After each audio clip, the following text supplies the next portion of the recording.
तो क्या आपको भी शरीर में कहीं ना कहीं बार बार फ्रैक्चर हो रहा है? चोट लगते ही ऑपरेशन की नौबत आ जाती है, या फिर आप बार बार किसी दुर्घटना के शिकार हो रहे हैं?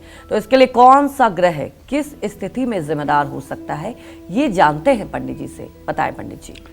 देखिए, शनिदेव को वैदिक ज्योतिष शास्त्र में दंडाधिकारी, कर्म फलदाता, दुखदाता और धीमी गति से चलने वाला और तेज प्रभाव डालने वाला ग्रह माना गया है।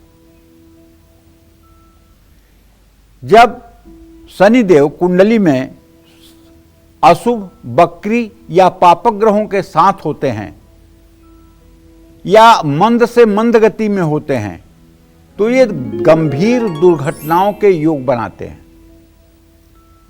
शनि किसी की कुंडली के 8वें या 12वें भाव में राहु या केतु के साथ हो तो ऐसा व्यक्ति निर्माण कार्य के दौरान दुर्घटना हो सकती है या चोट लग सकती है। मतलब अगर आपका घर बन रहा है या आप बना रहे हैं तो दुर्घटना हो सकती है। निर्माण कार्य में कुछ चीजें गिर सकती हैं, कहीं से आप फिसल सकते हैं, कहीं से चोट लग सकती है, ये योग बनते हैं। लेकिन एक बात इसी में ये ध्यान रखना चाहिए कि यदि 8वें भाव में मकर, कुंभ या तुला राशि का शनि होगा तो ऐसा कुछ नहीं होगा। ये बात भी ध्यान रखने योग्य है। मकर, कुंभ या तुला का शनि अगर 8वें भाव में होगा कुछ नहीं होगा, क्योंकि मकर, कुंभ, तुला का शनि अगर मृत्यु भाव में हो तो ऐसे जातक की आयु पूरे कितने साल होती है? 100 साल। कुछ नहीं, उसका एक बाल नहीं बांका हो सकता। लेकिन शेष राशियों में होने पर ये दुर्घटना के योग बनते हैं। कुंडली में शनि मंगल की युति अगर हो तो इससे हड्डियों में गंभीर फ्रैक्चर या हड्डियों के ऑपरेशन की नौबत आ जाती है।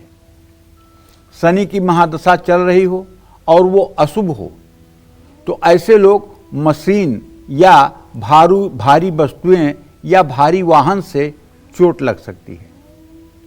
कुंडली में शनि मकर, कुंभ या नीच राशि में हो, मेष राशि में हो और शनि चंद्रमा या राहु का इत्तिसाल होता हो, शनि चंद्रमा राहु एक साथ हों तो फिसलने के कारण दुर्घटना हो सकती है। आप सीढ़ियों पर से गिर सकते हैं, आप बाथरूम में गिर सकते हैं, आप सड़क पर गिर सकते हैं और जिसके कारण आप प्रभावित हो सकते हैं।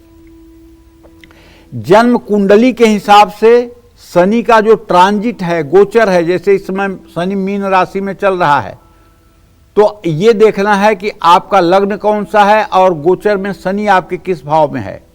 तो लग्न या 8वें भाव में अगर ये गोचर हो रहा होगा तो आप मानिए कि गंभीर सड़क दुर्घटना हो सकती है।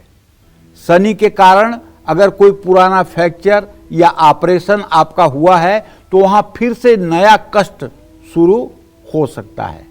ये सब बातें अगर आप ध्यान रखेंगे और समय रहते इसका उपाय करेंगे तो निश्चित रूप से कष्टों में राहत मिलेगी। जय मां विंध्यवासिनी।